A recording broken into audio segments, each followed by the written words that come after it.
Back April 2021 na nagsimula ako sa field of spirituality ko dahil nga dun sa prayer of talisman na ginaya-gaya ko kung bakit nag-enter ako sa Illusion Complex. At doon nagsimula yung mga kababalaghan na mahirap ipaliwanag. Sa simula, mahirap ipaliwanag. Nagsimula ako ng second week of April sa field of spirituality. So, bago mag-end of the month, o bago dumating yung full moon, kailangan ko makapasa ng first manifestation ko. Dahil every full moon, para siyang pasahan ng manifestation every full moon. So, full moon is parang manifestation day. Pagdating yun sa field of spirituality. Kaya, dahil lumaki po ako, nag-giver po ako, nagbibigay lang po ako at hindi po ako ang tumatanggap. Kaya po at that time, hindi ko din po alam kung anong magpapasaya sa sarili ko. Yung parang para sa sarili ko na manifestation, hindi ko pa po alam at that time. Ang alam ko lang po ay kung ano ang magpapasaya sa iba. Kaya po, nagawa ko yung first manifestation ko sa New Earth. At dahil po sa manifestation ko na yun, ang dahilan po na from bottom to top ako in the field of spirituality, kung bakit nagiging madali po sa akin yung awakening ko until na-reach ko yung oneness in the field of spirituality. Dahil umabot lang ng 1 year yung journey ko sa field of spirituality. Kaya yung first manifestation ko ay ang restoration ng New Earth natin. Dahil po sa pagdami ng tao, marami na po tayong mga invention na yung ibang invention natin ay nagpo-produce po siya ng carbon dioxide na hindi po maganda sa mundo natin. Dahil po yung mundo natin ay organic. Nung ginawa ito ni God, lahat po organic. Yung tao, organic po tayo. Yung mga hayop at halaman, lahat po yun organic. Kaya po sa paglipas ng panahon po, dahil po sa mga new technologies natin na naimbento ng mga tao, kung bakit po yung iba ay nakakasira din sa ating kalikasan at sa ating mundo.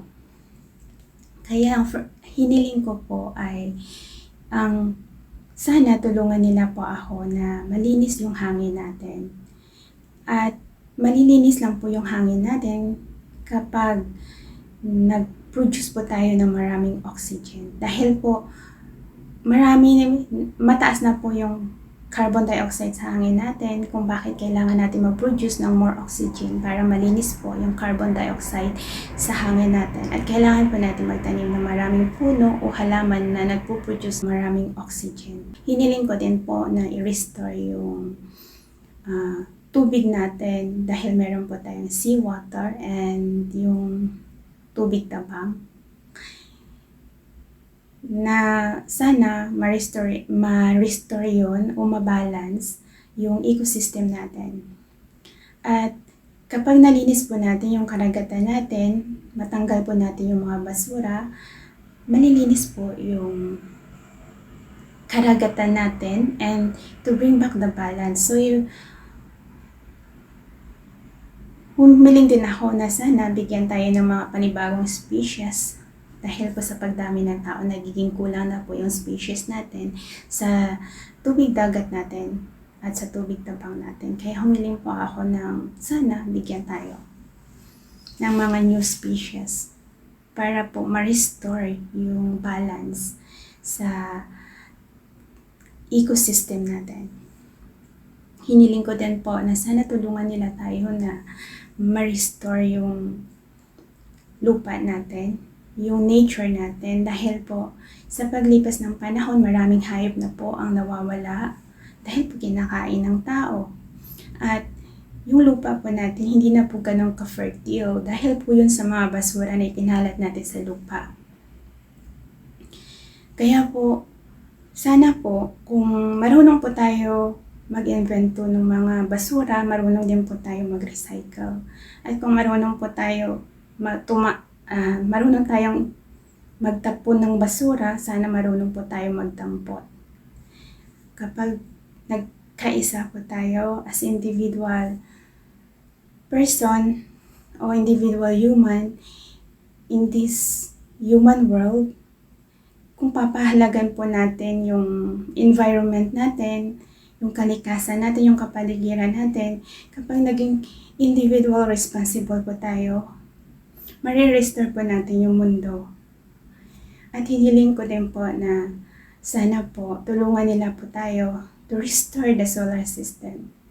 At kung ano man po yung mga kahilingan ko po, hindi po ako yung tumutupad nun. In a God's will, it will come true kung ito po ay meant to be to happen na po.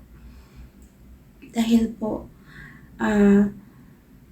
meron pa po na mas higher pa po sa atin. Andun po sila sa heaven. Andun po yung si God sa heaven. Andun po yung mga angelic spirit na tumutupad sa mga pangarap natin. Kung ang ating kahilingan ay kabutihan, sila po ang tumutupad noon sa mga kahilingan natin na mangyari at the right time. Kaya po, dito ko po natutunan yung creation of the new earth sa first manifestation ko. Kapag nalinis na po natin yung mga basura natin sa karagatan at sa lupa, meron po tayong dalawang uri ng tubig. So, underground water and surface water. So, pag nalinis na po natin yung ating lupa at magiging fertile na yung malupa natin, yung underground water natin magiging malinis na rin po. Kaya, yan po yung aking mga kahilingan na naganap noong month of April 2021. Yan yung first manifestation ko na nangyari at that time. Ang manifestation na tinatawag po, ito po ay ang term o word na ginagamit kapag nasa field of spirituality ka, manifestation tawag nila. Kapag sa atin, sa mundo natin as a human, ito lang po ay ang ating mga prayer, yung dinadasal natin, yung mga pangarap natin na gustong matupad. Ito po yung katumbas ng salita na yon sa mundo natin. Kasi yung katawan natin is organic. May kaluluwa tayo at may physical na katawan. So sabi ko nga, yung katawan natin ay vehicle namin ng kaluluwa natin. Kaya, kapag hinati mo po yan, iba yung term sa field of spirituality kasi ang spirituality is deeper to our soul. Not unlike sa physical body natin na kung anong makikita, kayang makita ng ating mga mata. Yun lang po ay nasa physical world natin. Kasi once na gusto mong makita yung inner world mo, kailangan mo i-close your eyes and open your heart. Kasi pag nasa field of spirituality ka, ang gumagana doon ay puso natin, feelings and visualization. Doon yan sa field of spirituality.